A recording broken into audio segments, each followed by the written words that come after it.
Hackers are getting more and more sophisticated each and every year.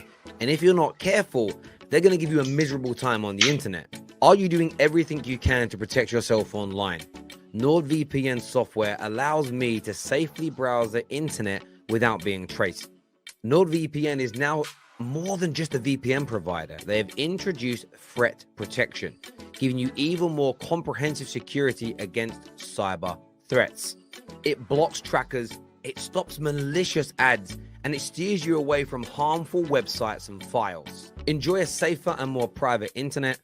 NordVPN will continue to hide your location, encrypt your data, and one account you sign up for can secure 6 devices.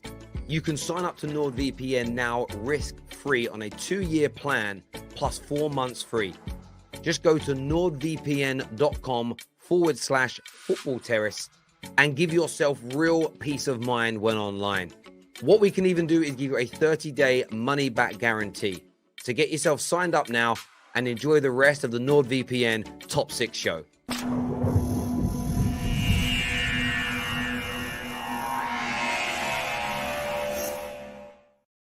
Welcome back, ladies and gentlemen. The NordVPN Top 6 show is here.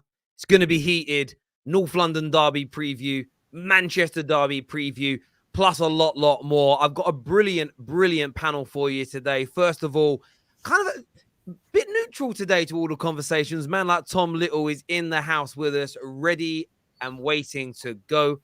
Just below me, the bread maker himself is here. Man like Kaz is in the house, repping Manchester United today. We'll get on to why he's called the bread maker later. Daps is here, repping Manchester City. Manchester City on the agenda today in the Manchester Derby.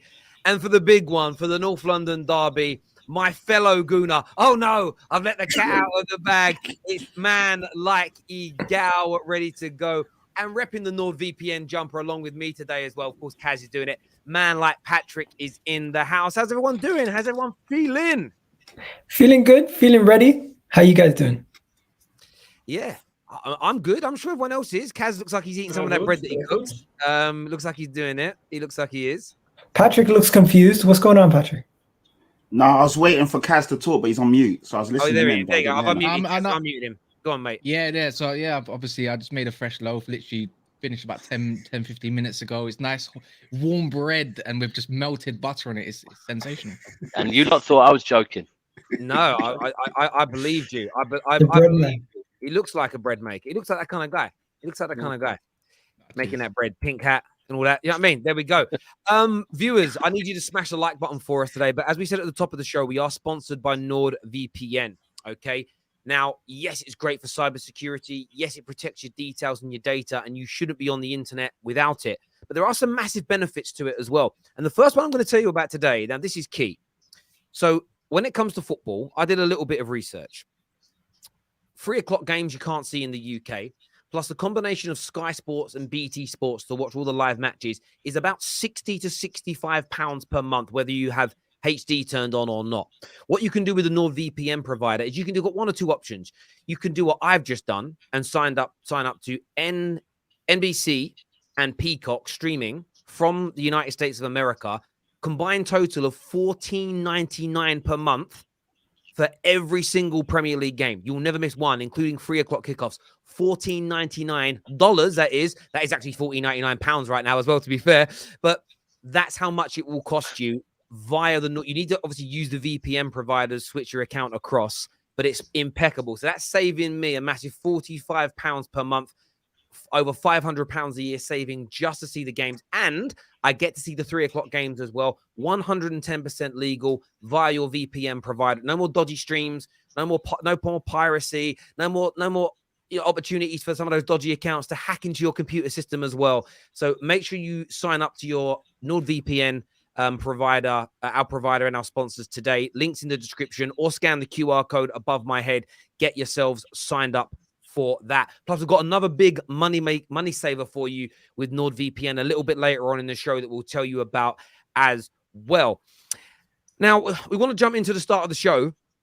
And what have the viewers voted for? The first one, it's just one with 36% of the vote, actually, is can Manchester United beat Manchester City? So we're going to come to you first. Actually, Daps.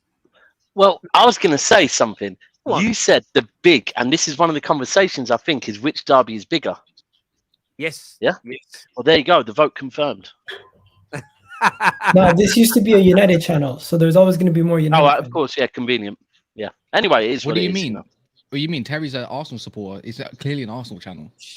And last season he was Liverpool. So This is true. Yeah, last season I was Liverpool. The season before that I was Chelsea. Now I'm Arsenal. I fuck straight with the wind. That's the way I anyone would think you've got a generic channel, mad. No, it's what I am. No, I am club fluid, is what I call it. I am club fluid, is what I am. So I depends on how I feel when I wake up in the morning. Whether That's you call a me mad name, Tevy, the more I think about it. I'm club fluid. Yes, that's what I am. Club fluid. It's a thing. It's a real thing. That's what today. You identify as whichever club you want to be. I can identify with whatever club I want to identify with. If today I feel like being a gunner, I'll be a gunner. If tomorrow I feel like being a cock on a ball, then I'll be a cock on a ball. Do you know what I mean? I can identify with whatever I want. It's the way it works. But that, back to you. Yeah. Can Man United come to the Etihad this Sunday and beat you? So, you know what? Right. So, on most streams I've done so far, United fans have talked absolute shit about the reasons why they're going to beat us. And I've said, this is nonsense, right? But you haven't done that. You've just asked a question. So the answer to that is yes, this is a derby, right? It's a derby and anything can happen in a derby. We've seen that over the last 8 years, we've won the league 5 times, I think, in the last 8. You probably beat us at the Etihad 3 or 4 times. So can you come to the Etihad and beat us? Yes. It's a derby, so anything can happen on a derby. Is it going to be very difficult for you to do that? And do I think really and truly you should have much reason to be more confident than you would be any other year? No, I don't. Do I think that you're going to beat us? No, I don't. Do I think that Haaland's going to score 2 goals? Yes, I do. Do I think that Manchester City going to win this game? Yes, I do. But it's a derby, so you could do. Stranger things have happened at sea. Yeah, Stranger Things on Netflix. Anyways, by the way, if you want to go watch it, go stream on Netflix. Up to you. NordVPN, go find another Netflix. If you're in a country that doesn't, stream it available. So, but yeah, stranger things have happened. Other than,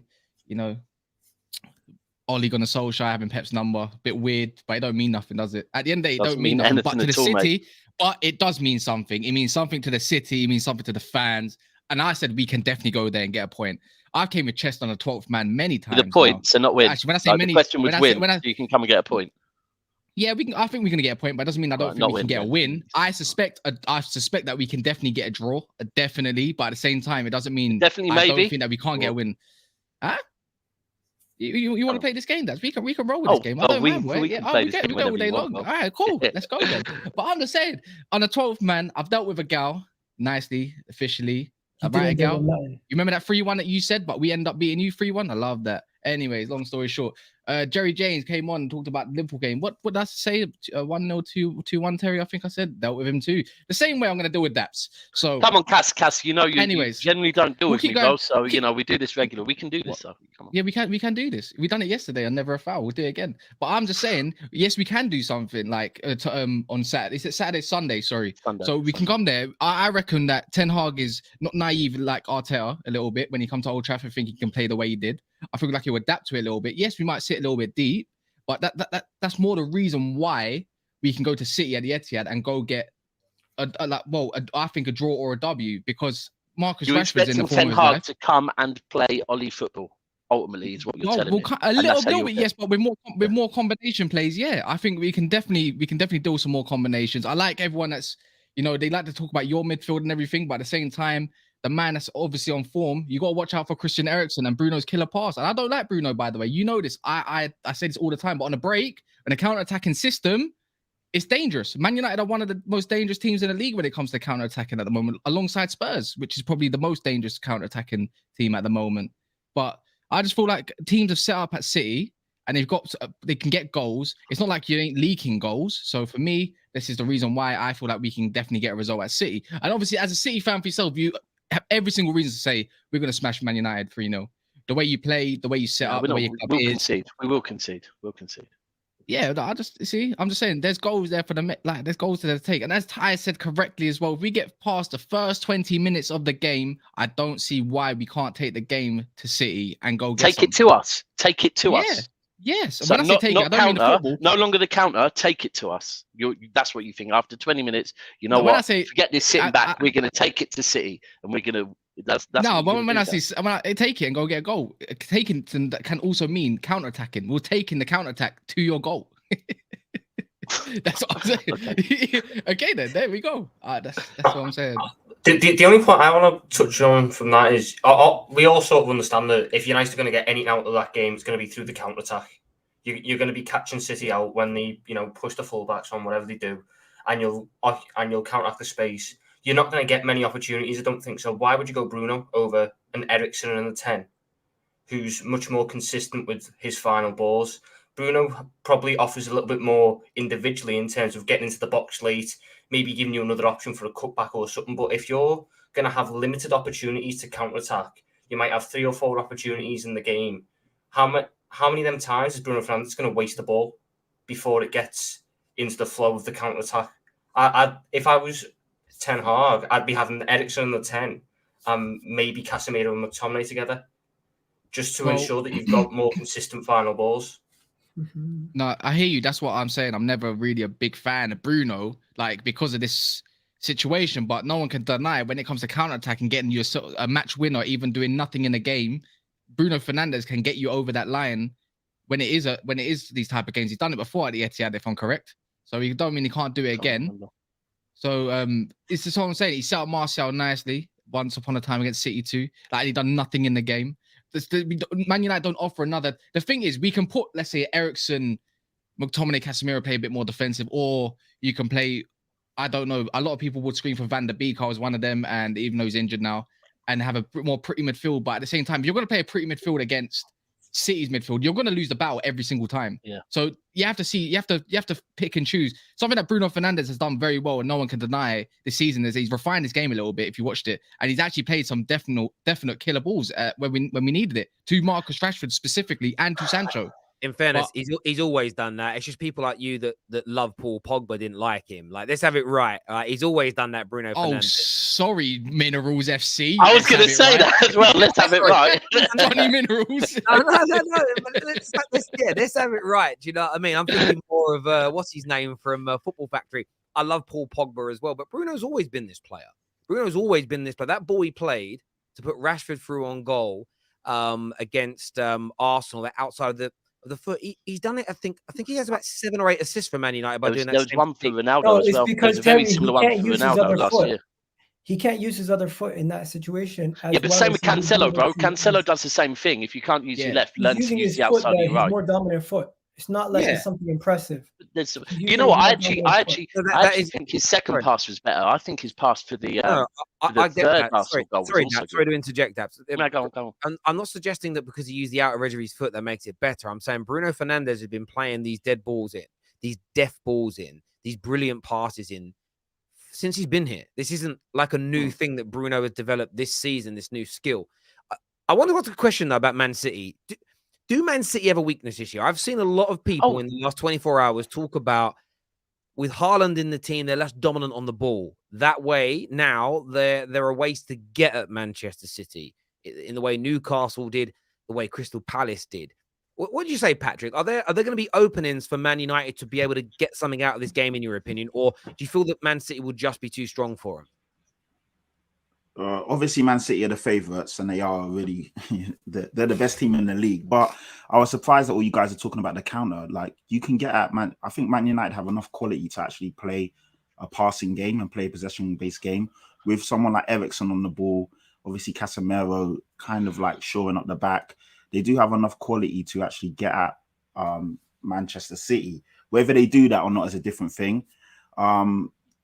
Defensively, City haven't looked as solid this year, but it's still early days. So I don't know, man. But, you never write off Manchester United in these derbies. We've seen lesser teams go to, the Etihad and get results. So, and lesser managers, i.e. Ole Gunnar Solskjaer. So, yeah, I'm excited and intrigued in this one. I can't call it. Obviously, City should win the game, but it is a derby in every sense of the word. and form literally will go out the window. And to be fair, United are in good form, which no one's really talking about. So but yeah, Patrick, they are. Do you know what? This is what I see happening this weekend, right? Is there's this narrative going around right now that United are in really good form, right? The last 2 games Manchester United have played, they have not shown good form, right? but they won though. They won, no, agreed, bro. But we're Yeah. talking about form. You can win games without being in good form. They did win those 2 games. Then you go back to the Arsenal game, which yes, they showed some qualities. I wouldn't say they showed an amazing performance, but they definitely showed qualities. For me, the biggest one was the biggest thing I took from that was the Ten Hag interview and understanding that man really does have a philosophy. Yeah, that worried me more than anything I saw on the pitch. But they probably against Arsenal had a good 40 minutes. And then you have to I can't remember who it was before that, but it definitely wasn't the Liverpool game. So then you go back to the Liverpool game, and there's this thing that's going on with Man United right now where, all of a sudden people are talking about Bruno. Well, when we're talking about Bruno, straight away people are talking about the 2 passes in the Arsenal game, right? So it's very easy to kind of just try and focus when we've got a very small selection of data to go from, that people are picking out what they want and forming this narrative that Manchester United are the most informed team in the Premier League, which they are not, right? Then you look at City, and so far Manchester City have not played any of the big 6, right? So we haven't had any of our big games. This time last season, roundabout, we hadn't had any, and I was a bit worried. I remember I came on Terrace and I said, I think Liverpool and Chelsea were both started the season really well. And I said, I don't know where those 2 teams are going to drop points. And I see us dropping more points. However, we've got Chelsea, PSG, Liverpool. These 3 games define us. We beat Chelsea, put in a very good performance against PSG, then put in a very good performance against Liverpool and drew at Anfield. And everything changed. Now, that's the way I feel we're going into it. Sorry, I want to interject. Your microphone's really bugging, my friend, and a lot of the audience is talking about. Yeah, it's kind of cutting in and out and dropping in and out and stuff. Look, try and maybe get that fixed, and then we'll just come back to you in a minute. I just want people to be able to hear you properly on that. Yeah, no worries. But the Man United being in great form is an interesting one because I've loved the last 4 games that we've walked away as winners. I've loved the last 4 games because we were better than them opening 4, no doubt about it. However, we haven't been flawless. But equally, I bring up Man City's weaknesses because. Listen, with Haaland, they are more dangerous in the attack than I believe they have ever been in the Premier League. The reason I say that is because Haaland is scoring at a rate that no striker in the history of the Premier League has ever started off scoring in. It hasn't been done. No one. Henry, Aguero, Rooney, Kane, no one's been scoring like this from day one in the Prem. So I kind of look at it along the lines of course, they're dangerous. But I think with someone like Haaland in the team, they now miss a player that is part of the build-up players. Of course, he'll play a hand in some other people's goals. He'll touch the ball here or there, but he's not as involved as much. And I'm not. That isn't that me slagging off Haaland because I think he's amazing. Everybody knows I rate him, but it does mean that you have, in some respects, more of an opportunity to get at Manchester City now. I think they won't dominate the ball as much, or there's less players involved in the build-up, so there's one less person to press to a degree. And I think that it will give Man United an opportunity. My only fear in this game is it looks like Rashford and it looks like Martial. We know Martial's out. If he hasn't trained for the last 2 weeks, there's no way he can be fit after missing so much football. My biggest fear is that we have no real scary pace on the counter. Sancho and Anthony are good technically, but they're not blistering. And when you look at the teams that have kind of got at City this year, it's kind of been pace that's done it. And that's my worry, is that there just isn't the speed in the Man United team to be able to punish them, if that makes sense. That's kind of my worry, Kaz. That's where I'm kind of concerned, No, I get what you're talking from that, but we've seen it a couple times where Sancho don't look blistering, but that man on the ball can move fast, and he has scored from a couple counter attacks. But I hear what you're saying. Anthony's blistering as people might think because on FIFA he's got 93 pace or something like that. He's not that fast. Do you know what I mean? Maybe off the ball he's really fast, but on the ball he's not as fast as people suspect. Maybe Elanga might be a wild card in it all. I don't know at the end of the game, and if it is a chasing game, I don't know. But no, Man United, I feel like it would be more controlled counters if we got technical ballers like that. I don't see why not. And also to that's this thing, Man United are the second most unformed team in the league currently, just below Tottenham by a point. But on that, Yeah, I can hear you. Yeah, but on that note, it's just like Man United have every bit of quality to go, like right now, currently with that first 11 to go win anywhere in the league, and that's a fact, and no one can deny that. But I'm not saying Man United are pitch perfect and they're gonna go win the league or anything like that, because there's so much more to come. All I can say with the Haaland thing as well, Terry, I'm more afraid of City's attack when they had Leroy Sané on the left and Sterling and Aguero than they did just having Haaland up there and out of form Mahrez currently and a Phil Foden or whoever, Jack Grealish, whoever's going to be out wide. I'll be honest. Especially with a deeper line, Haaland. The thing is with Haaland, he can get a goal from nothing. That's the scary part. But at the same time, I said this, I think our backline deals with Haaland, because we will sit a little bit deeper and not allowing him space to run in behind. I doubt very much, which is something he thrives on. But again, he can thrive on, it's like Zlatan or something. He can just get a goal from nowhere, karate kick, scissor kick, anything kind of kick. As long as that man's leg is as long as his, he'll get a toenail onto something. You're throwing in loads of caveats. You really are. You're like saying, I think we can stop Haaland, but then next minute you're waxing lyrical about Haaland. But I know what you're going to say. I get it. Oh, but then you've got to think about De Bruyne. I'm more scared of De Bruyne and Gundogan than I am Haaland, if I'm being honest, from them getting a goal, or Bernardo Silva, should I say. That's the ones, not Haaland, just them lot. That's it. I'm not really, I don't think Haaland is this massively sick talent people go on about, like they're overrating him. Because they really are. No, I get it, but he's sick, but I don't think he's the guy that's going to, No, he's 14 goals so far. That's all I said. I get it. I don't really care. I'm not scared. Like, no one can tell me that they're fine, bro. You don't need to be scared. I'm not asking you to be scared. I'm telling you now, people are more scared of Man City's midfield than they are Haaland. It's just that do you know what? And do you know what you're scared about, Cass? Because like you said, your defense has something to worry about. Yeah, you can't leave Haaland unmarked in the box, right? Which means now who's going to close down De Bruyne? And that's the issue that you now have. And if you close, like I've said to you before, if you close down De Bruyne and you leave a gap between where you're going to close De Bruyne and your defence, then Foden, Grealish, Bernardo Silva, Gundogan, Mahrez will pop up in the channels, right? And that is the issue. Now, you are right. We've changed the way we're playing because we're playing with our fullbacks so inverted. It's leaving space down the left and right, and that is where you can get City. If you look at the games when Ake got injured on the left, we looked wobbly as hell down there without a left-sided centre back or someone competent on the left. That's where I think for me, Anthony is the side that worries me slightly because Cancelo inverted. He's not as quick as Walker, so getting back, that's where we might play Ake because Ake's got the pace to cover, but. Yeah, the biggest thing for me that I think everyone needs to remember is, like I was saying, we're going into this where we need to prove ourselves because we haven't really played anyone yet, and everyone's starting to talk about it. So this is where the City team that, if I remind everyone, have won four in the last 5, I believe. 3. Sorry. Oh, you mean in the Champions League included? You mean as well, innit? No, I mean in leagues, bro. I mean leagues. Oh, you mean Premier League? Yeah. Premier League. Yeah. Oh, right now this season, people will say, at the moment, we haven't played anyone. So this is now where we step up and remind everyone that we are that team, right?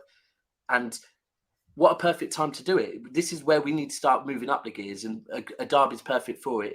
I feel like United fans are very confident. I've been shocked at how confident they are, to be honest. But that's why at the start, I just sit here grinning because I'm thinking, cool, it's no problem. Let's wait until Sunday. Haaland will score a brace, and Manchester City will win. I keep saying it, bro. He will score a brace. Ronaldo's going to start up top for United, if I'm not mistaken. Mate, if Ronaldo starts up front, that honestly, it makes me weep. It makes me weep and cry for 2 reasons. No, one, but Rashford's out, Martial's out, so Rashford's not out. Rashford's in, bro. Like I just said, Egal, him starting up front makes me weep for 2 reasons. I don't really get your response after that. One. No, I was just clarifying. No. He will start if those players are out because he pretty much has to. He's not. Rashford's in. So there's no other option. No, Rashford, where have you heard that from? I'm pretty sure I see Rashford has been deemed fit for Hurst. The Times today have reported that he's losing his battle to be fit for the game and hasn't trained this week. That has come from I'm trying to get the journalist name. No, not Luckhurst. Someone better than him. It's come from someone Hurst. Paul Hurst from the Times. He has stated that neither have trained. But if Ronaldo starts, it's scary on two fronts.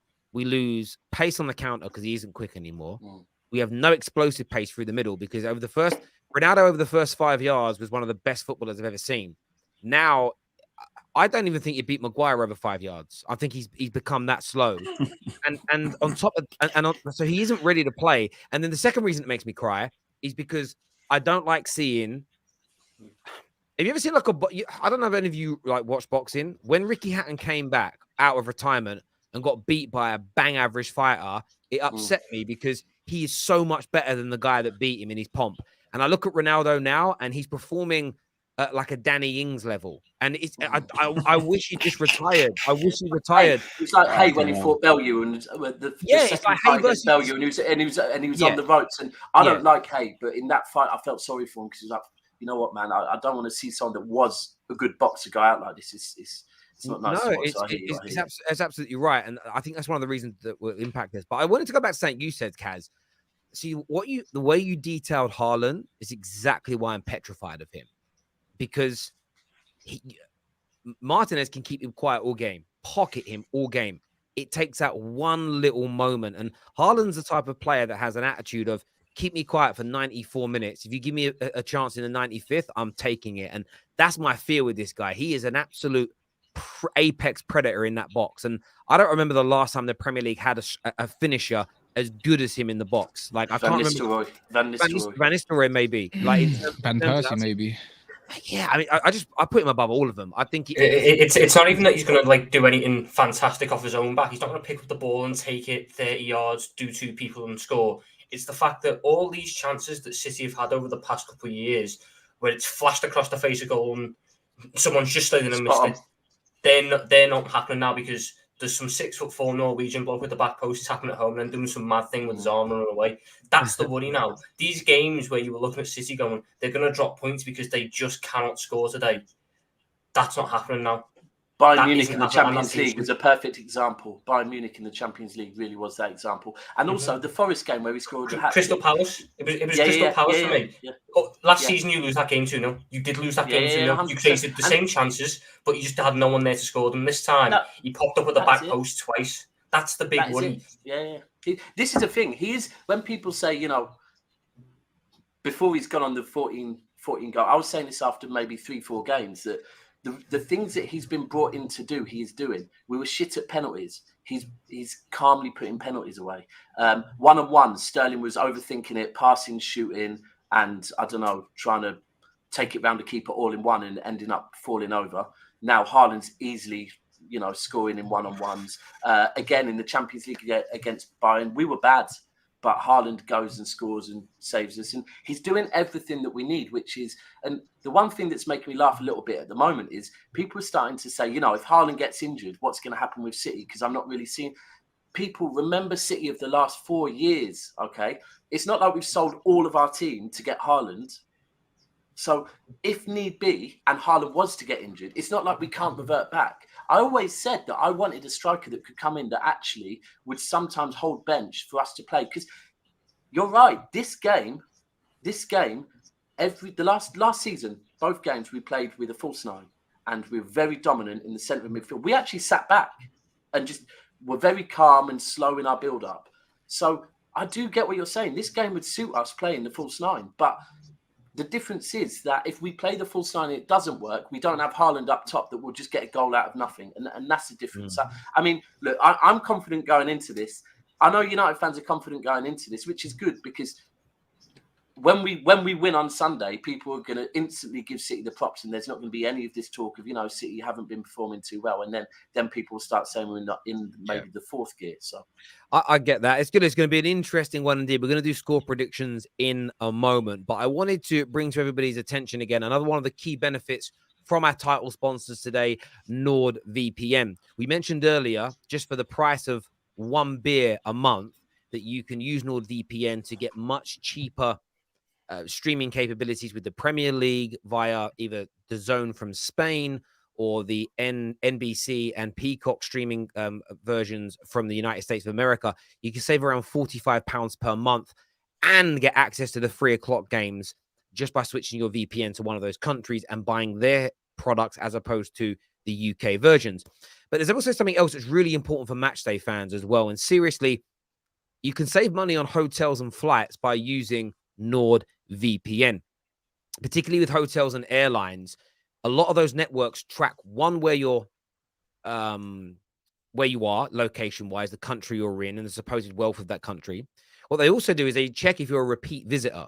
and how many kind of times you're booking hotels, how often you're booking flights, how often you're booking train tickets, etc. And invariably what they do is they hike the prices. I did it myself. I'm staying in a hotel Saturday night in Stratford, checking prices in the UK. The average price was around £400. Ended up changing my VPN provider, putting myself in Turkey, same hotel, £190, more than half the price off the hotel, just because the website I booked with thought that I was in a different country. So if you're someone that's a regular traveler, someone who flies regularly, stays in lots of hotels, whether it's for work or whether it is for football, and I'm really focusing on football fans here, use the NordVPN to change your location, use the same providers and apps, and reduce the amount of money you spend on flights, trains, and airline tickets as well. And as we say with NordVPN, there is a 30-day money-back guarantee, but it is very, very, very cheap indeed. Make sure you click on the link in our description or pinned in the live comment section, or scan that QR code above my head now. The next talking point, which has been voted in by the viewers, is still on the same lines as this, but it's what derby is bigger, the North London derby or the Manchester derby? What are you saying? What are you saying, Egal? What are you saying to that question, Egal? The Manchester derby doesn't come anywhere near the North London derby. Let's be honest. Let's be honest. At the end of the day, the Manchester derby was just recently propped up when Manchester City came back from where they were, in the sense of it being a big game and being up there. Let's be honest, bro. In the early days of the Premier League, Tottenham are huge. Up until recently, All right, chill. the North London derby has always been this game that everyone looks at and says, you know what? In North London, Tottenham, even when Tottenham were not at their, were nowhere near this level, it was still a fierce game. I honestly believe the North London derby is extremely next level in comparison to that. You're talking about the North London derbies in the same breath as the Manchester Liverpool derbies and them ones. It's up there. Manchester City is it's not, bro. It really isn't. I agree that Man United and Liverpool is a fucking massive game, but to put Arsenal Tottenham up there is, I'm saying, you know what it is, I'll be honest, that's London I'm not vibes saying for it's you, there, but I'm not saying it's there. I'm saying it goes up there with those kind of conversations. Where the North London derby is more entertaining. The North London derby is an entertaining game. There's always something that happens in the North London derby. It's always an entertaining watch. But in terms of greatness, it's not bigger, because you're dealing with Manchester United and Manchester City, the biggest club in England of the 2010s and the biggest club of England in the 2000s. And it's Arsenal, Tottenham, who are Arsenal have a fair bit about them. Tottenham, that's what brings it down. Hold on. You lot need to actually. Right here. We don't even want to slander Tottenham. Sorry, but it's true. It's not true. You lot are talking absolute shit. The derby which is bigger is definitely Tottenham Arsenal. Definitely, that it's not even close in terms of quality, in terms of intensity, in terms of the actual spectacle, and in terms of the actual quality. Like everyone enjoys that game. Man City, like, Gal's right. Patrick, you live in London, innit? You probably don't leave London. That's why you think that, bro. Patrick, for once, you can both agree. I live in London, but I travel. Yeah. Me and you can both agree the North London derby is clear of this Manchester. Because you both support London. Wait. Can I interject? Even globally, people will tell you that this game is the most entertaining game, the one that they want to watch. Yeah, Man City and Man United are massive clubs. But if we're talking about which derby is better, which derby is bigger, it's the North London derby. It's not even close. Like, it's honestly not close. Let me interject. I want to use Terry's word there because it actually sounds quite eloquent. Anyways, all right. The difference between the North London derby and the Manchester derby, I just said it in itself. North London compared to Manchester is bigger than North London. So already it's a bigger derby. Easily. North London Pride, this is the city of Manchester. What are you going to see outside? Blue shirts or red shirts? Up to you. Coming from flux, not even just Manchester, it's actually surrounded areas too. And you could say, obviously, there's Arsenal fans, obviously, in Essex, Tottenham fans in Essex, But we're talking about a city here. So in terms of being bigger, I'll just say let it be a poll or anything. But I'm saying it's bigger. If you're telling me what's more exciting. By that logic, no, London's the capital, bro. That's North London. Yeah, North London. No, but London, the capital. Yeah, we're both London teams, so that logic. The difference is that you are right. You're both London teams. London is the capital, absolutely. But you can't really. So last season is an example, and last season was probably the first time for a while that something actually mattered when you two play each other, right? That it was top four football, which is laughable in itself, right? But But when you talk about City v United, I've been doing throwbacks, and you're looking at games that have like decided leagues, yeah. But then also away from the when I've never seen a City United game decide a league. Aguero last minute. Yeah, okay. Company header, 3 games before the end of the season. Man United company and City. Header. Man United and City playing each other to decide the league. Nah, mate, don't try it. All right. So hold on. Company header 2012. Company header 2012. The year before that, a little bit earlier on in the season, Wayne Rooney's overhead kick gave Man United. My birthday scored that, by the way. There's been 2. There has been 2. But also the bigger thing away from that is the fact is that let's say that Arsenal beat Tottenham, right? Well, you're then going to have Chelsea fans come out and say, yeah, but this isn't the biggest game in London, right? Or you're then going to have West Ham. The fact is, in Manchester, this is the 2 biggest clubs in Manchester going up against it. So this is for the pride of Manchester. Yours is not for the pride of London. Yours is for the pride of North London. That's it. Let me ask you a genuine question. What's bigger, the Arsenal Manchester United game or the Manchester United Man City game, Daps? So the Arsenal. The Arsenal versus Manchester United or Arsenal versus Man City? Globally, it's probably Arsenal Man United. I'll be honest. Okay, so that doesn't. But Tottenham. But now we're throwing Tottenham in the equation, which changes everything. One second. Manchester United versus Manchester City. Yes, recently Manchester City have been one of the best teams in the league, and Manchester United is probably the biggest team in this league, right? So when you guys to meet, of course, you guys are gonna have large fan bases, but the fan bases of Arsenal and Tottenham, I think, are just as big. Oh, all right, cool. So based on that, Liverpool, Man United's the biggest game in the league. If Man United plays Liverpool, then it doesn't make that. One second. And Kaz's whole argument was based on the fact that one is representing a city, the other one is representing a fan base in the area of London. That is a whole lot of bollocks, bro. I don't even know how to say that. That's some British stuff. Anyways, realistically, you can find 2 teams that are in the same damn city that are bigger derbies than what you guys have all over the world. Let's be honest. Yeah. So you can't just say hold on. This isn't a minute detail that you just was not that did not help your argument at all. Egal, this is not about putting down City v United, because that is not the question. No, but that was not. No, let me finish. Let me finish, please. Did that by trying to say one is Manchester, the other one is North London. It's not comparable. Guess what? Milan, Manchester. It's not comparable. Guess what? Glasgow, Manchester. It's not comparable. There's derbies all over the world. You can't compare these derbies based on location. You were talking about the fiercity. You're talking about the goal scored. You're talking about the quality of the teams. You're talking about the money. Yeah, exactly. There we go. We're talking about the quality of the teams. And those are the things that matter. Conversation done. Quality of the teams. Conversation done.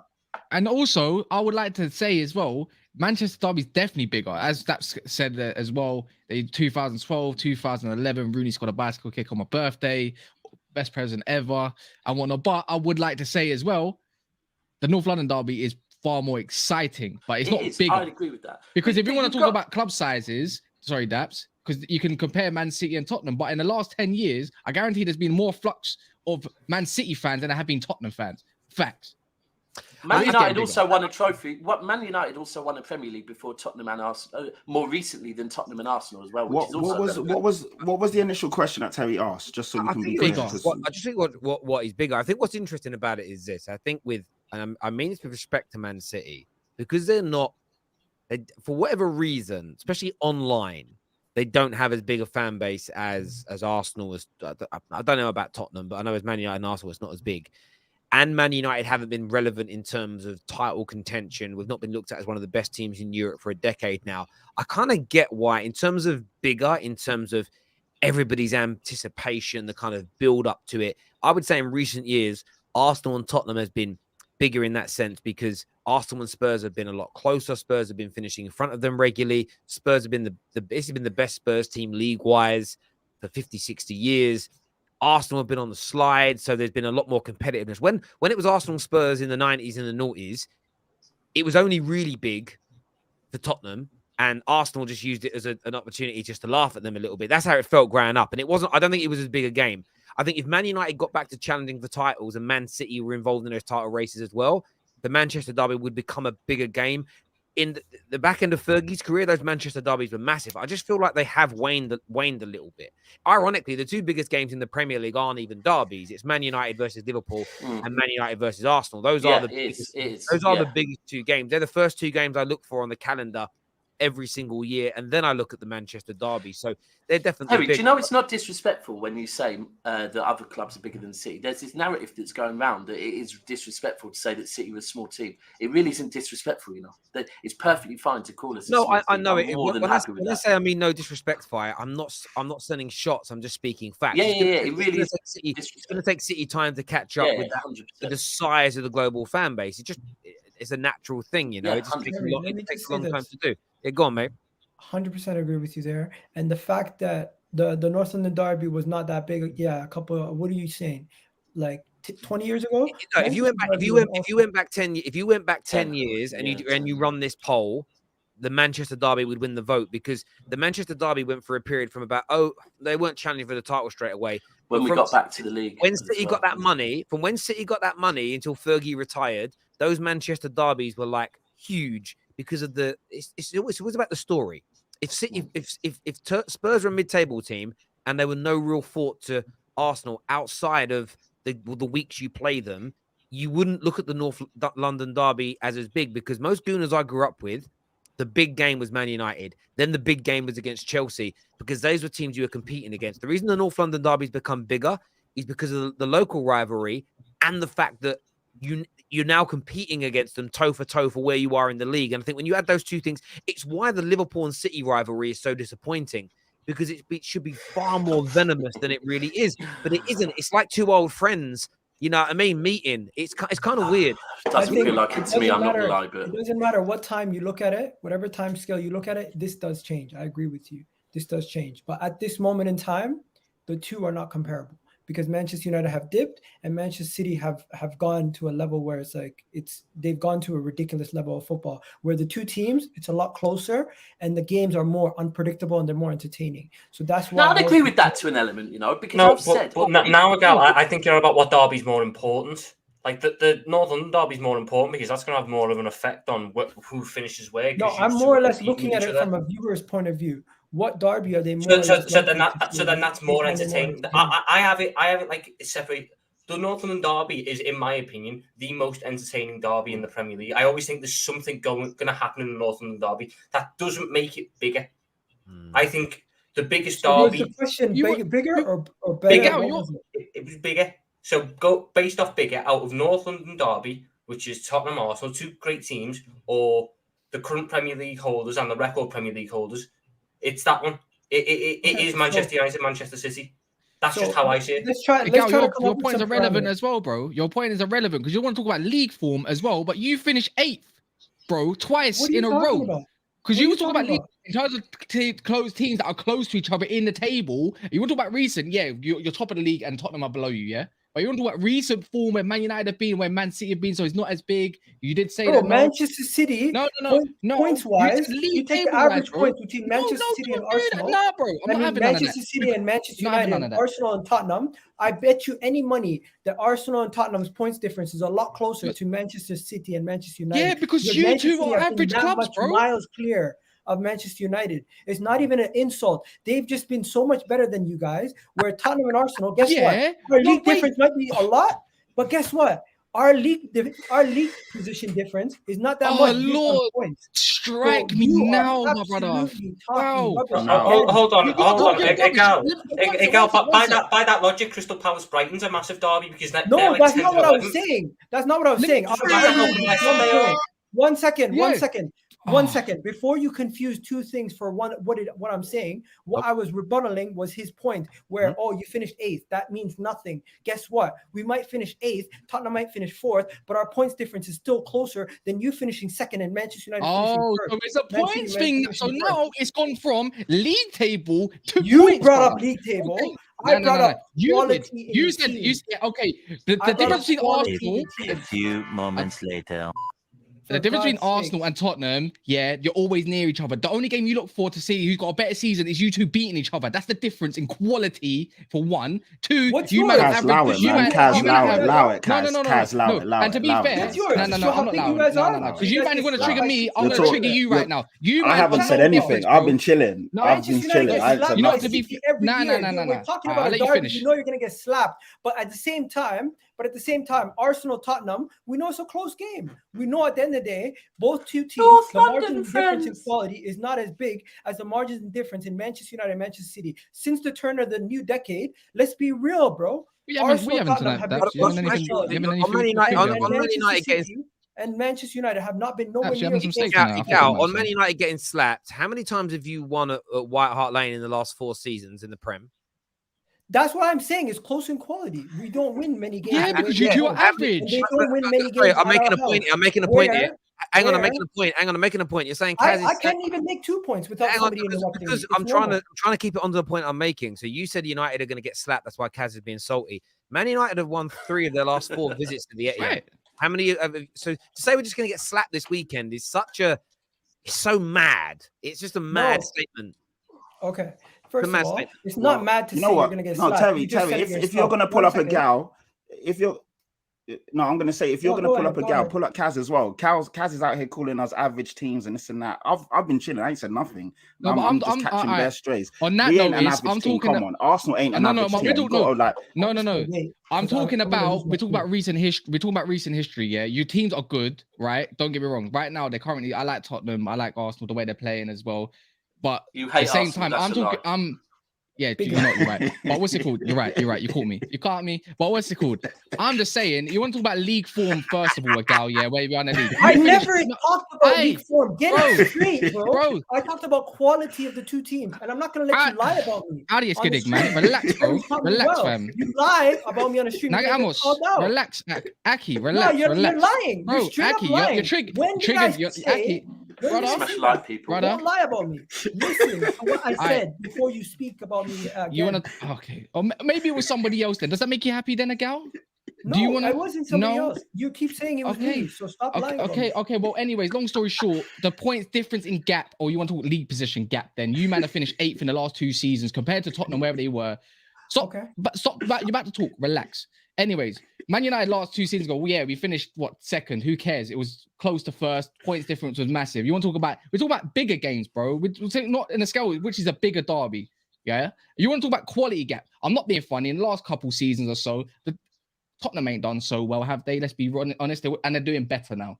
You, man, have not been doing well. So you want to talk about the quality and difference. There's not much quality in the last few years between Tottenham and Arsenal because you, man, were absolutely diabolical. Just like Man United was. But Manchester City have obviously been Manchester City. Yeah, I'm a little bit triggered by it. Of course you are. If someone comes for your passion, you're gonna respond regardless. It's a fact. But the thing is, wait till someone starts bread making. Jesus Christ! I must say, it kind of looks they looked a bit moist. All I want to say is, when you look at the quality of the game, as my guy Tommy brought up, when you look at the quality of the two teams being similar.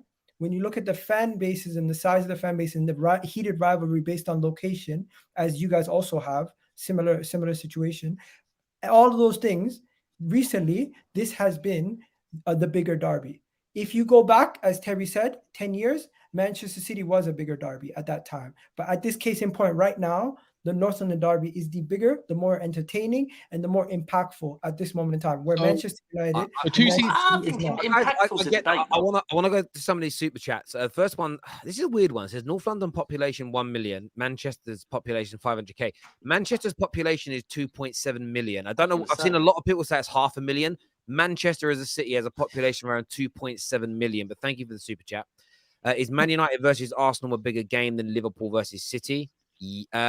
In terms of yes and no, not in terms of the outcome of league titles, but in terms of the attention, the angst, and everything else. I do think. What about the numbers? Surely you can check the numbers because I'd be interested to see that. Viewing figures would be interesting. Yeah.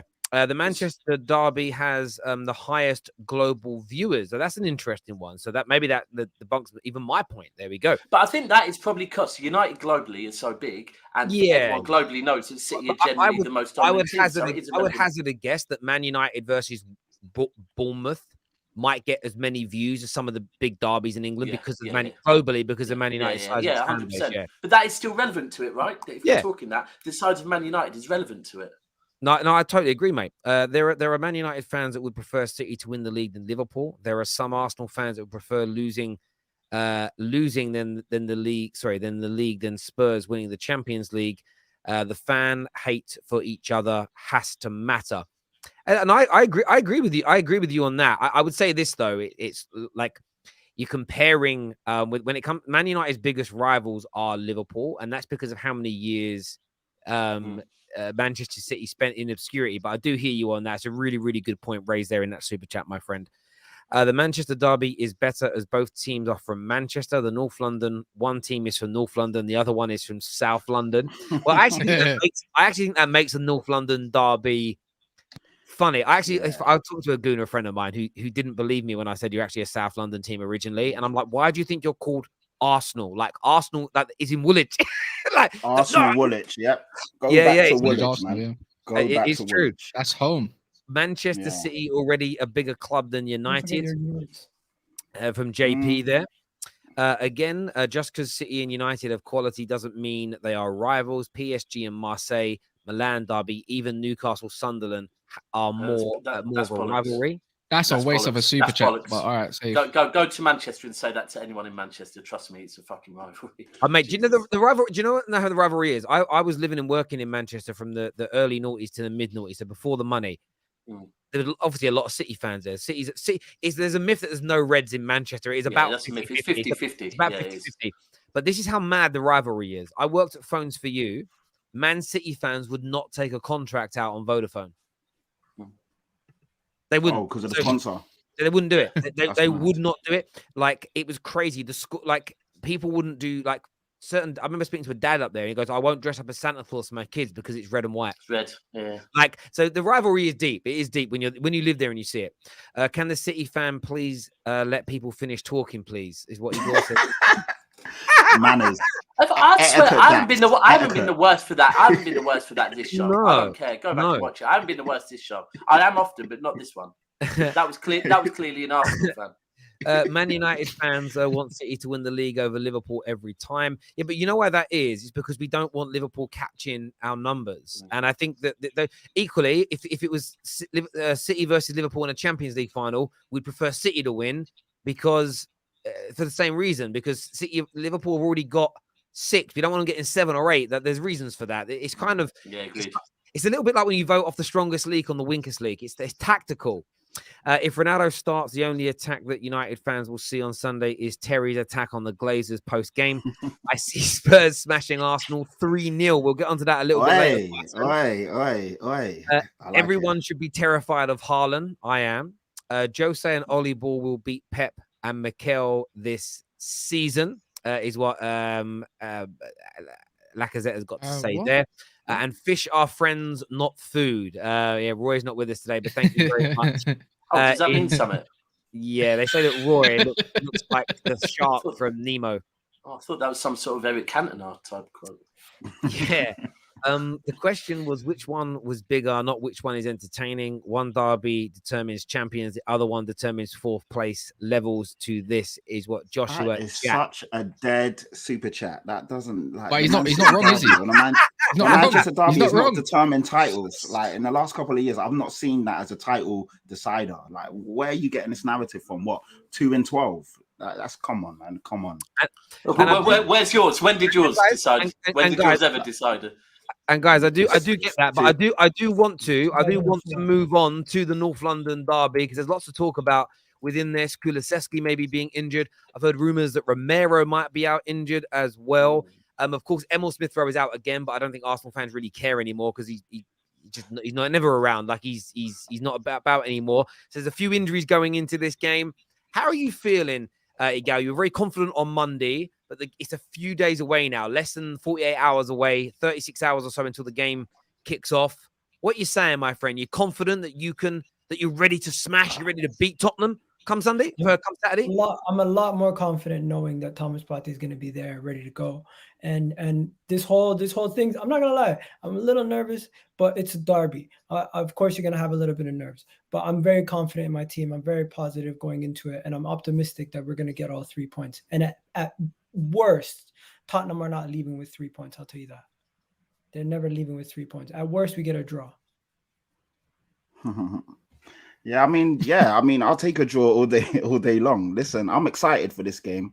I think it's going to be a really good test. Our record at the Emirates is awful, but I'm excited to go there with this Conte team. We're a team that obviously knows what we're doing defensively and offensively, and we're hard to beat. We're on a good run of form. I think it's 7 that we haven't lost in the Prem this year, and it goes back to 13 if you count the back end of last season. So, there's a lot of people talking rubbish about us, but we are actually a good team in good form. How are you feeling about Kulusevski being out? If he's out, obviously it's a big blow, but we've got more than enough quality to still get something out of the game. I'm not going to sit here and say, we're going to go there and win. I don't believe that, but I know that we can definitely get something out of this game. I expect us to get a draw. I expect us to definitely. Yeah, we are. Yeah. It's a derby. It's a big game, man. It's a big game. Both teams are doing really well, if we're being honest. I know they say form goes out the window, but if we're being real, both teams are looking good. Both teams have got dangerous players. Both teams have got good players in form. Both managers know what they're doing. Both managers are in good form as well. So it is a game that is gonna, it's first versus third.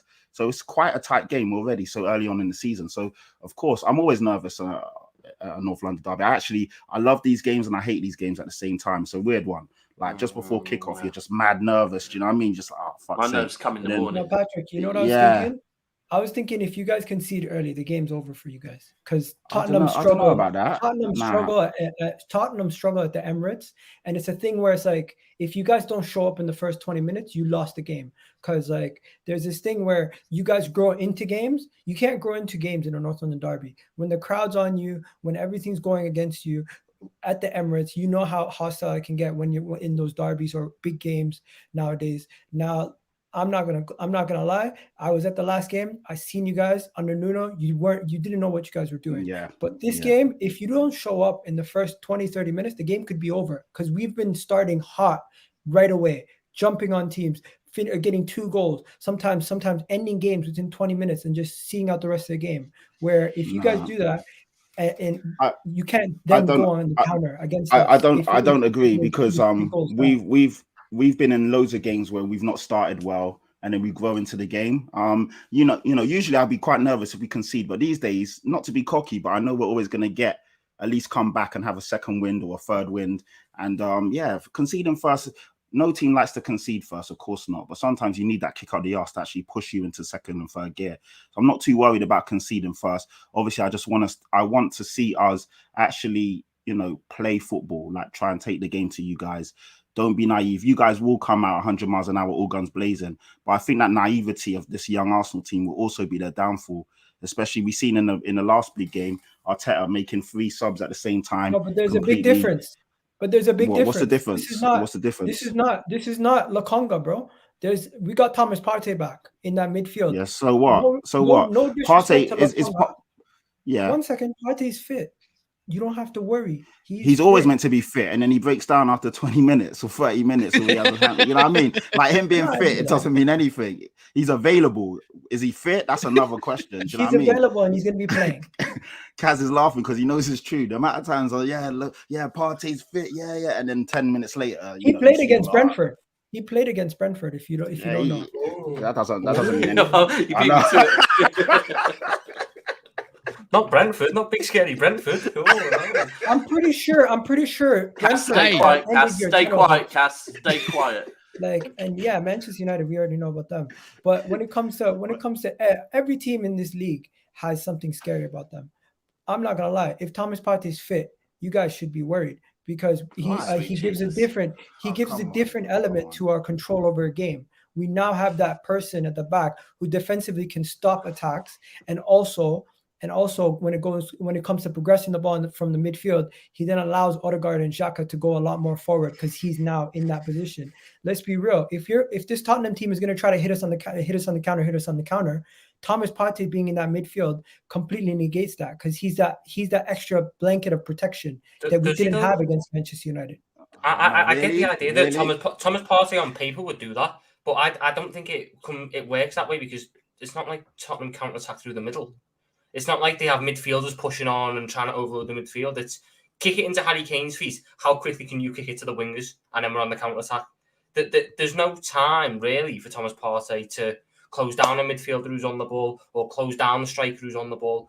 I think Tottenham, if Partey is fit, which I don't know. I know there's been injury issues, but he's got a fitness test or something. If he is fit, he'll be a help to Arsenal.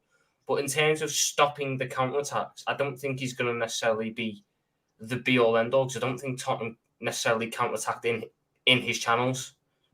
I'm going to be honest. But one thing I don't think I'm going to try to stop doing is discrediting this Arsenal team, is because it's just they are Arsenal. I hate seeing them as a Man United fan doing well, so I'll always have an agenda against them regardless. But I get Spurs have their qualities, but we haven't really spoken on what Arsenal's their qualities either. Like, they do have Jesus.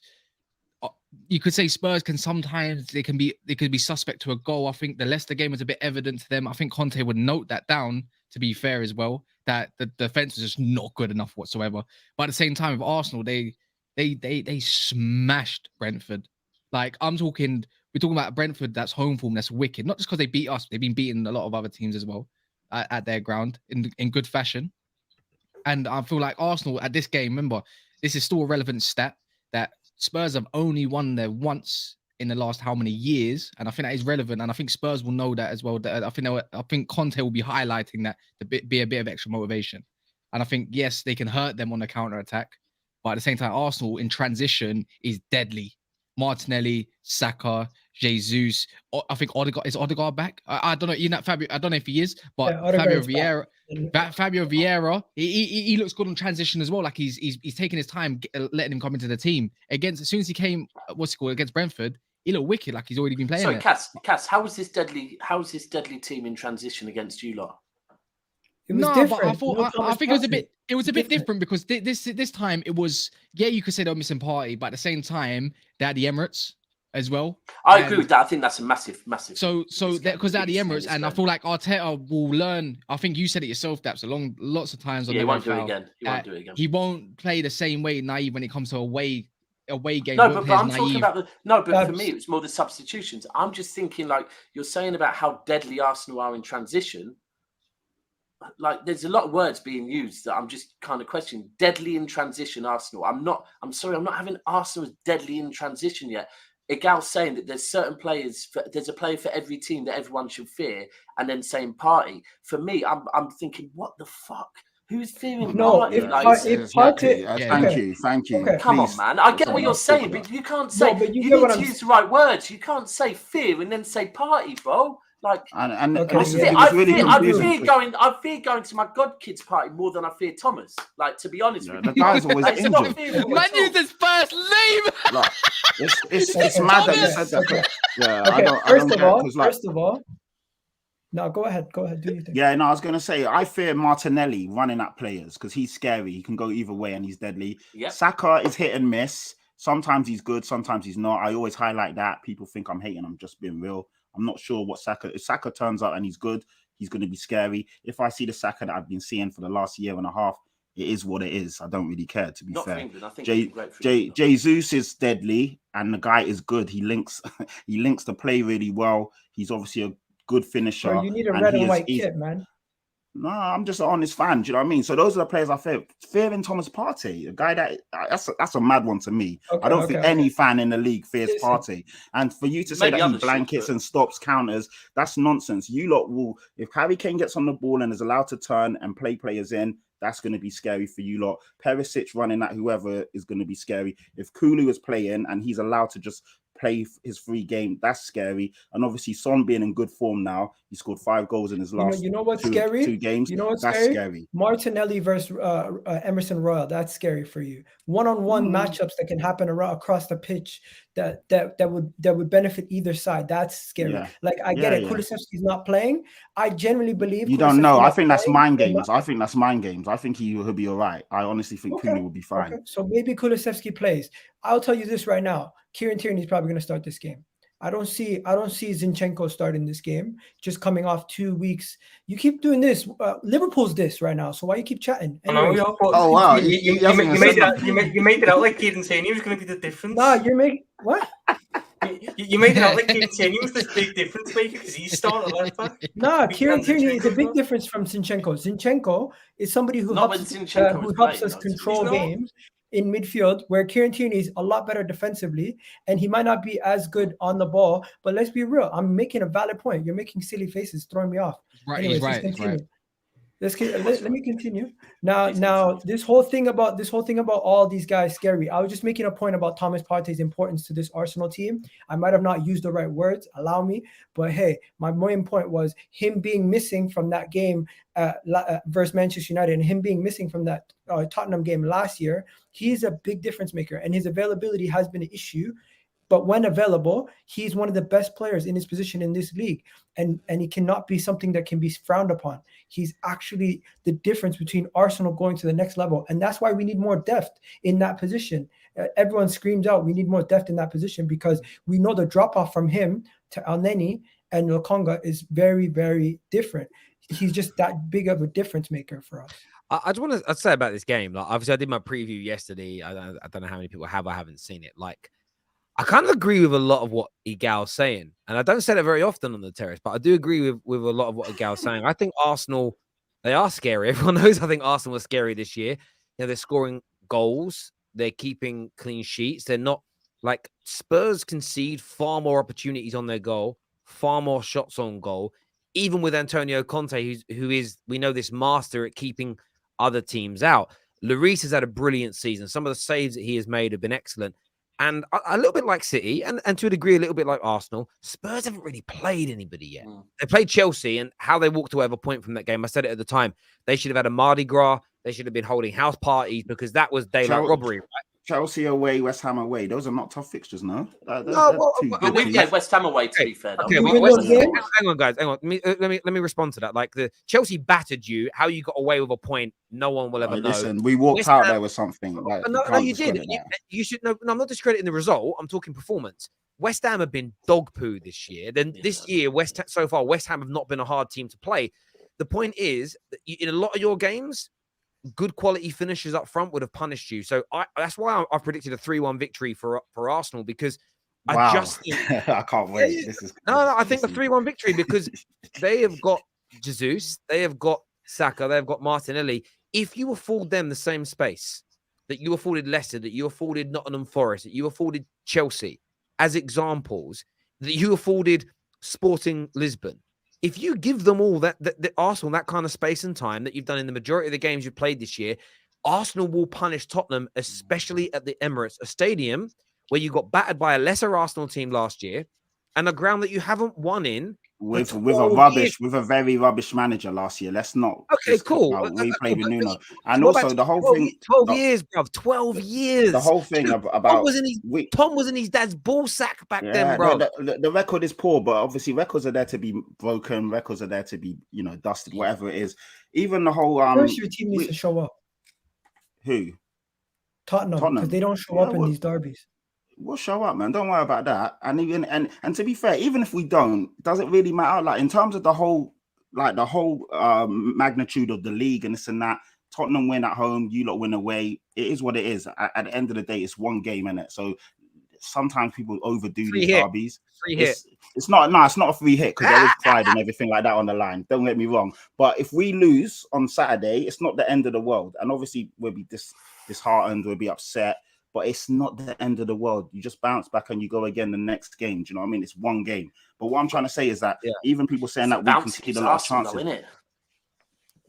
It's that bounce you give Arsenal. This is the thing with Arsenal. People have to understand. This is the biggest thing, I think, with Arsenal at the moment. Because this are they title challenges thing. No, it's September. No one's challenging for no title right now. But what they are doing is they're getting points on the board, right? And if you're a team that think at the end of the season, like luckily for me, I don't believe we're going to be fighting for top 4 with Arsenal, because that's what Arsenal are going to be doing at the end of the season. But if you're a team that might be fighting for any other place apart from first, then you need to watch how Arsenal keep getting points. And this is a thing that I think their result against Brentford was massive, because it was all this chat. They're only 1 point ahead of us. You know that. With all this chat about Arsenal, so fantastic. Arsenal, they're 1 point ahead of us. That was a big result. Their form could have changed against Brentford, but they made sure their form went back to how it was. I keep hearing that. I just think we need to. I don't know, man. I think it's relevant. I think it's relevant. You never, as Patrick, every time you go in, but as a Spurs fan or a Gal as an Arsenal fan, I guarantee every time you go into these games, none of you have ever said you're always going to back your team regardless, right? No matter what. No, not really. Never concede defeat regardless of where when we went there with Nuno, I knew we was going to get battered. I agree with that. So I think this is what you'll see this weekend when Arsenal win. Is you're going to see more and more people convert into this notion that, I've been talking for a while now, that Arsenal are really good this year. They're not going to be good enough to win the league, in my opinion, but they are really good. And that 1 point gap turns to 4 point gaps. And Spurs' performances they're not sustainable yet for me in terms of being where Spurs fans believe they are. I still think you're going to make the top 4 this year as well. But I think some Spurs fans legitimately think they're going to be in a title race. I've got an interesting comment here that said, I've lost it now, but it said, I didn't star it, which is silly of me. It says, how does Terry, a Man United fan, here it is. How does Terry, a Man United fan, know when Spurs last won away at Arsenal? Bro, this guy is an Arsenal fan in disguise. It's now another club. How I know is because I've got very good football knowledge, and I would never do a preview on a football on 2 teams playing each other without doing my research. To not do your research, if you're talking about who's going to win this game and you don't know how many chances, how many shots both teams can see per game, who gets broken down, who gets counted the most on the transition, the records at each other's grounds, the injury problems that clubs have got. If you go into a preview not knowing these things, you don't warrant an opinion. You're not allowed an opinion. Cass, we better allow our channel now. For me, I'm being honest with you. You don't warrant an opinion on a game if you know nothing about the build-up to it. It's crazy to me. So that's how I know, because I basically spent half an hour researching it, finalizing my opinion on what I think and feel. So that's Terry, Terry, I want to ask you a question. You know the quality of chances that you say that we concede. What do you think about them? Because I know from watching the games that we don't actually concede a high quality of chance, if that makes sense. A lot of the time people are shooting from outside the box. We're actually frustrating people, closing them down. So we are actually much better defensively than people give us credit for. So I just wanted to see your thoughts on that. Yeah, so again, I go back to the Leicester game, and look, in the end, you blew them away. Like, the scoreline in the end was emphatic, but the game for large parts wasn't. They had lots of great opportunities to score in that game, as an example. And I made a list of this earlier, so I want to go back and refer to it, because to pretend the knowledge is on the top of my head would be a lie. But that game stands out. The Sporting Lisbon game stands out. So your last 2 that Sporting one was awful. It was. Yeah. Marseille, you were dominant in as an example. Fulham, I felt you were dominant, but they came back into the game later on. But they had, I would say, 3 or 4 what I would call clear-cut opportunities. Lloris making good saves. West Ham was a bit of an average game. I wouldn't say that there was too much in that as an example. Yeah. Forest was those games that as the game went on, you got more and more dangerous. But in that opening 15, 20 minutes, I felt like they had 4 or 5 opportunities, and they weren't getting shots, but they were in the right position. It was their final ball that let them down. The game against Wolves, I thought there were some opportunities in that. The Chelsea game speaks for itself, and you were brilliant in the. I know you conceded. Ironically, you conceded first, but the game against Southampton, I thought you were flawless. So I go back to the Chelsea game, Wolves, Forest, Fulham in the back end of the game, Sporting and Leicester, which is 1, 2, 3. I'm going to count these now: 4, 5, 6. 6 of the 9 games you've played this season, I felt teams were in it. You just have better finishers, and there's no real elite attack. I mean, ironically, with Chelsea, they should have put that game to bed themselves. So I think you will afford Arsenal chances. It's about Arsenal being clinical. Where I do think you're dangerous, though, for Arsenal is you're playing counter-attack. And if Man United's team calls them problems on the counter, Kulusevski, Son, Richarlison, and Kane, if they give you room in behind, that's where you'll beat them. And that's where Arteta's got to get it right. He's got to get the game management right by not allowing... He's lying to play too high. They can't... if it's 1-0 and they're going for that second goal, don't get carried away because two passes and they could be in. So look, it's going to be real. It's going to be a real interesting game for me. Massive test for Saliba, I'm very isn't excited. it? Massive test for Saliba. To be fair, I can't lie. He's looked good so far, man. I want to see him up against Kane. Really good. Yeah, so I want to see him. Yeah, this is a good test for him. Yeah, I can say that as a City fan. We already know this from last season that Tottenham on the counter, one of the best, if not the best, in Europe, maybe on the counter on their day. Maybe not this season so far, but over the last 2-3 years, probably dangerous going forward. I want to go to some super chats here for a second. The first one from Smoky Settings says Lee Gunner said the other day that he could play in goal for that France team. Apparently, he thinks Lloris is pony. Fair enough. Did he actually say that? Did he say that? Maybe. He didn't say it. I don't think he said it on my phone, but he might have said it. This City's fan is the most dismissive person I've ever seen on this panel. Sheesh, the role part he plays is immense in control and breakup, but we move. Yeah, I've turned arrogant. I've been told I wasn't arrogant enough for a City fan, so I've decided to take on that role this season. We've earned it. Six Premier Leagues do it to you. Arsenal, maybe one day you'll have 6 of them, then maybe you'll do the same.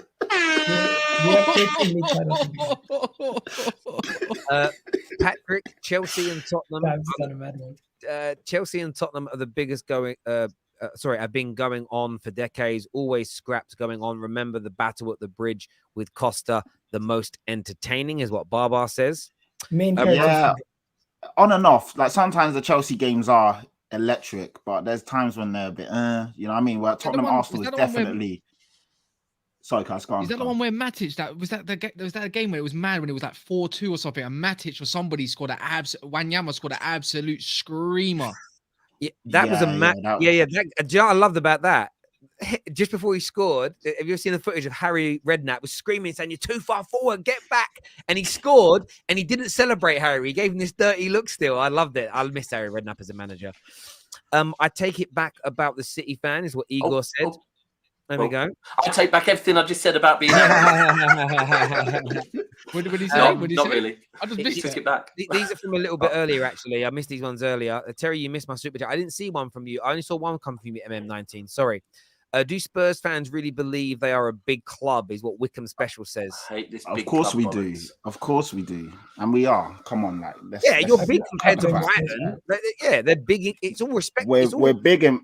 Yeah, it's all in perspective, but we're a big club regardless in the Premier League and in Europe. I can say that. It's true. I know, it's true. It's true. Yeah, Europe, we got credentials. We got European credentials. It's true because like Lissandro Martinez is a giant when he stands next to my little baby Jackson. Do you know what I mean? So it's all relative. If you're big or small. Should Chelsea and Fulham also be a rivalry? No, they are a rivalry. They are rivals. Do you know what they are? They are. That is a derby that both sets of like again. But like local Chelsea fans, traditional Chelsea fans, the old school, they see that as a massive game. They really, really do.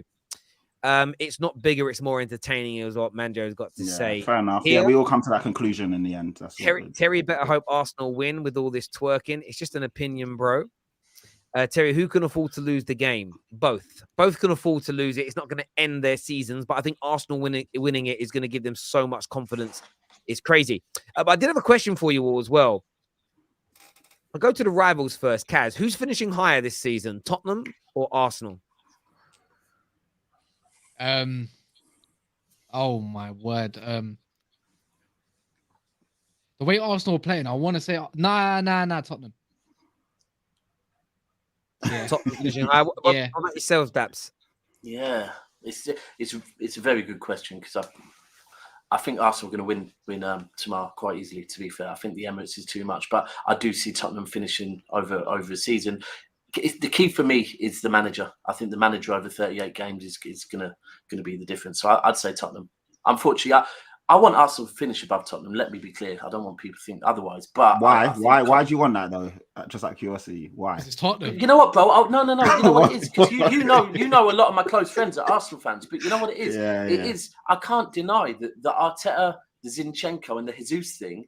Like they're three people that our fan base have love for, bro. Like Zinchenko, I love, and Jesus, I love. So that has made me, and I've always believed in their process. It sounds mad, but I always have because of So for that reason, I don't really care that much because it's. But yeah, I hear you. No, I just wanted to know. I was like, thinking, why do you think? Yeah, but it makes sense. Them three players fully. Without them, I couldn't give a shit about Arsenal. That's calm. What are you saying, Patrick? You still confident of finishing above the Arsenal this year? Yeah, I am.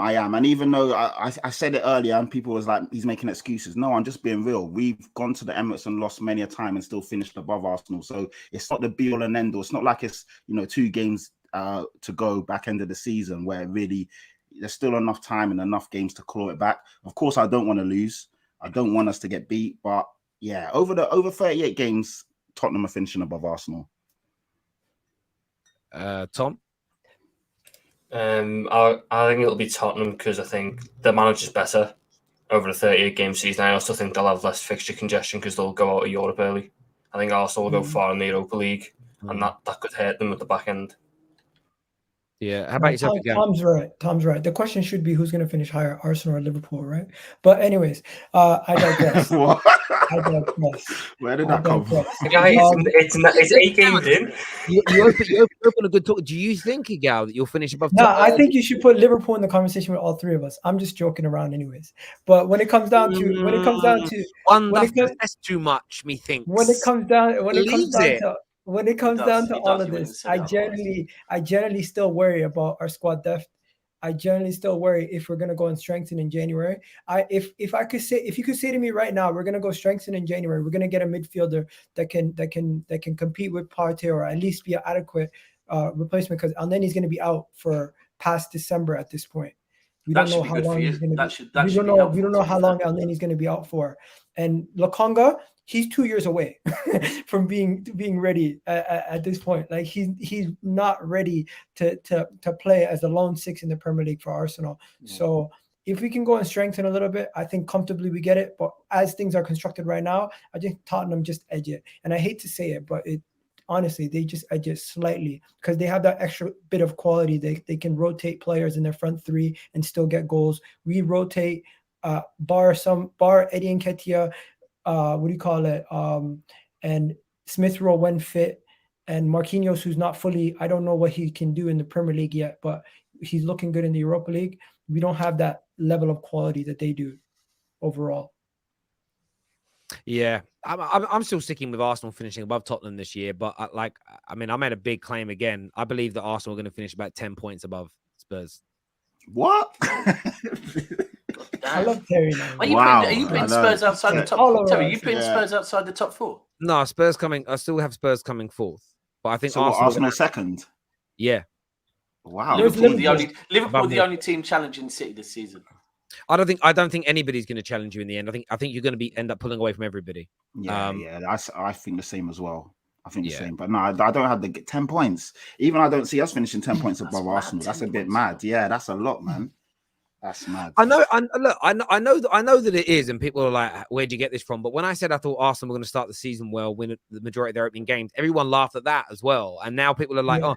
And I think when you fast forward another 5, 6, 7 games, and they've won lots of them, then everyone's going to start to see what I'm talking about. It's just going to take a little. I don't see Arsenal just falling away, and we actually saw that they lost to Manchester United, bounced back against Brentford, and were excellent. And I think everybody, this is what I think people are just. They're really sleeping on Arsenal. The only thing that will damage them, if they lost Jesus, Partey, Saliba, and Ramsdale for 3 or 4 months of the season, then they might not make it. But all predictions are with one caveat. We know that clubs are going to get injuries, but they also come without catastrophic injuries. Well, yeah, no one makes a prediction inclusive of catastrophic injuries, because if City were to lose KDB, Haaland, their goalkeeper, and Diaz for the whole season, then I think everyone will go, maybe then a few teams could catch them. But you don't make predictions like that, because that's unlikely that you lose all your best players for such a long period of time. So for me, I think Arsenal are just going to have a really good season this year. I still think Spurs will make the top 4, and I still think Liverpool will make the top 4. I just think Arsenal are going to have a brilliant season. I do. And nothing has changed my mind yet. Nothing. I've never seen a gal smile so much when Terry's talking as he just wants to. A gal's in love. Terry's giving my club some credit. He's saying something that I want to hear. I would love to hear that, because it gives me the confidence to be like, yo. But at the same time, I don't know if we're gonna get there yet. I still feel like there's still a little bit of like I don't know what it is, man. I just have this little bit of skepticism. He's got PTSD from all the other years. Yeah. Do you know what's really interesting about Arsenal fans this year? Last year, when they weren't as good as they are now, they were more mouthy than now. That I think they actually see there's a possibility, and it's almost this adage of I don't want to jinx it. I don't want to say something. They pulled a bird that they're not used to pulling. They pulled a bird that they never thought would be on them. A lady. Listen, that's me, not the Terrace. Okay, a lady that they thought would never be interested has shown interest, and now they've gone all shy. What do I do? I don't know what to do. I totally. It's not even that. It's just there's a level of calmness within the fan base where it's like before it felt like we were getting disrespected so much off the back of us being terrible. Where now it's kind of like, you know what? Some people are reining it in, but there's still some times where it's like you're going over the top. Like the whole situation with the 15-year-old. That was a little bit over the top. Yeah, I think for me, there's a few things. Last year, even when they were decent, there was still these fragile moments in games, these problems. And I called that out. I just felt towards the end of last year it was going. And there was something about the way they performed in pre-season, the factor around the club. I just felt they were going to do well. And they've actually been better than I thought they were going to be. And the bounce back after losing to Man United, and even in the Man United game, of course, we deserve to win. And they made some mistakes. But it wasn't a game where they couldn't have walked away with more than a defeat. And I think that says, and people say, oh, there's no victory in defeat. Well, there is to a degree, because you can't judge. Things aren't just judged on the results. They are judged on performances as well. And sometimes there's more confidence to be taken out of playing well and losing than playing terribly and like nicking a win, because that isn't sustainable. But if you keep performing well and you don't make that same mistake again, because I don't think Arteta will make that mistake again this year. No, it's tough. I don't think he's losing 2-1. If he's losing 2-1 with 30 minutes to go on Saturday against Spurs, I don't think he'll make a change where he goes gun-ho and leaves himself exposed to those counter-attacks with 30 minutes to go again. He'll learn from that. And if he'd have just carried on playing the way they were, I still think they'd have come back and equalized against us in that game. Like, Arteta helped us. Like, and that's not taking anything away from Ten Hag. We deserved it. I want to say, viewers, if we can hit 800 likes before the end of this stream, I'm going to gift out 53 memberships to you as a little bit of a present. I want to say thank you to everyone that scanned on the QR code above my head for the NordVPN. Remember to go and check that out. It's very, very cheap. You get a 30-day money-back guarantee. You should always be protecting yourself when using the internet. But there are many, many big savings that you can make for yourself. One, you can save huge amounts of money. I'm now saving £45 a month using the streaming services at Peacock and NBC to watch my Premier League games, including 3 o'clock matches as well. It's literally £45 a month cheaper than using the UK providers of BT and Sky Sports. It's all completely legal and above board. So go check it out. The link's in the description below. Use our exclusive link from the Terrace and in the live comment section. Go and sign up to NordVPN for multiple reasons. Go and check that out for us, people. Arsenal lost one of their 11. They capitulated. What's he talking about? Oh, back end of last year, or what's that in relevance? Yeah, I don't know. They did, but I think they've improved. I think they've improved from there personally. Again, that's just my take. I think that they've improved in relation to that. But there we go. I know there weren't any more super chats. We did all the super chats there. I did want to. Have you guys seen the news that just come out? We were going to speak about the copying of Chelsea, but it's kind of moved on. There is now a report, and I want to read this out properly. That's come out. Where's it gone? It's disappeared now. Maybe Rashford. No, it's a little bit aside from all of that. I thought I retweeted it. Here we go. So according to, I want to get the journalist's name right, Matt Dickinson from The Times, plans for the All-Star game are set to be revived. However, there's a difference. It's going to be what they're proposing is a Premier League 11 to face the very best from Germany, Spain, and other top leagues. And the matches will be staged around the world to create a global audience and interest. So what they're looking to do is create like a thing where you might get this the best Premier League 11, German 11, Spanish 11, and maybe a Portuguese 11 that go off to a couple of countries after the season ends to play against each other in games that could be worth, what they're saying at the moment is it could be worth millions of pounds to the clubs whose players qualify for that tournament. So yeah, it's going to be that's cool. It looks like the All-Star games. Yeah, it sounds like a great idea, but the problem is with already so many games, like, do players really want to do that? And will clubs really be up for letting their star assets, i.e. your I think they would, Patrick. I think they would. I think if you're a player your league is coming up the next league. There's going to be pride in that, and I think a player would be very interested. If it's just a couple games, I don't see why not. They'll probably, you know what? It means that players say from.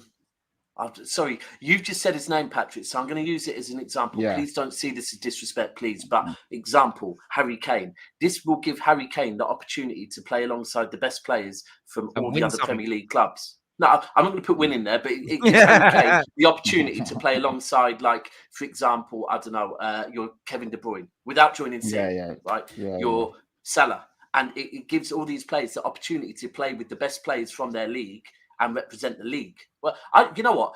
I'll be honest. If it's in the preseason, I'm not mad at it. It's just when it comes into the season. I'd rather watch that than the Nations League. Do you guys I'd rather at the end of the season, though, not the preseason. Yeah, definitely. At the end. Oh no, yeah, in terms of the quality.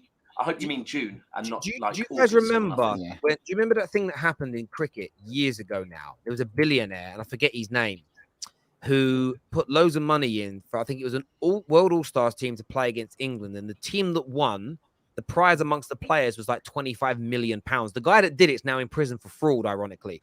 There you go.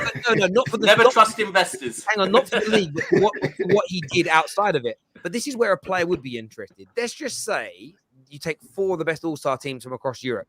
If you turn around to the players and said, between you, and that's cricket with less money, between you will win £15 million each if you're in the winning team. Players will do it for the money. Alan Stanford was his name. Yeah, like players would do it because money talks, man. And I said before, you always hear Klopp moaning about, the players can't take this, the players can't take that, the players can't take this. If enough money's on offer, Liverpool and Klopp will make those players run an extra 10 games. If there was £100 million available, go out and run, boy. Like that's exactly I'll tell you this right now. Nonsense. For the right money, and even if they did it for charity or if they did it for the football league, whatever they're doing it for, the spectacle alone that it would be, every single fan who's against it will be on board after one. So I'm the only one who doesn't like it. I love the idea of the All-Star game, but I don't like the idea of. Oh, by the way, English league versus Spanish league. Alan Stanford that put the money up. This is how bad the fraud he committed was. He got sentenced to 110 years in prison. Right. What is he? American, English? What? American, yeah. What did he do? Murders involved in that. Man. I don't know. He got convicted in 2012 of fraud on charges of investment company. It was a big Ponzi scheme. Like, he got done big time. But yeah, that's Trump's money or something. Trump's money must have been involved. Crazy. In it. Yeah, there must have been something. Yeah. But America's things are mad. It's like, I love it when they sentence people and go, you're sentenced to 187 years. Like you're gonna live through death. Yeah, just say your life in prison. His family takes on the debt. My favorite one is where they go, you're getting 277 years plus life. Plus life. Like, I wouldn't laugh if it was me, but it always makes me giggle. I'm like, last life. Just in case you survive it. And then you got to spend the rest of your life in there as well. Do you know the other thing with that idea, though, is the impact that would have on the transfer market? If you can imagine, just before the transfer window opens, all these players get to go and play with the best players in the world. So it's going to make most players look even better. Right, so it would cause transfers as well. Imagine if the England like the Premier League 11 went to play the Bundesliga 11, and then just because he's been brought up recently with it, Harry Kane starts chatting with Kimmich or something, that could accelerate a transfer or something. I just don't like the idea. I'm all for the All-Star game. Harry Kane, listen, Harry, I will.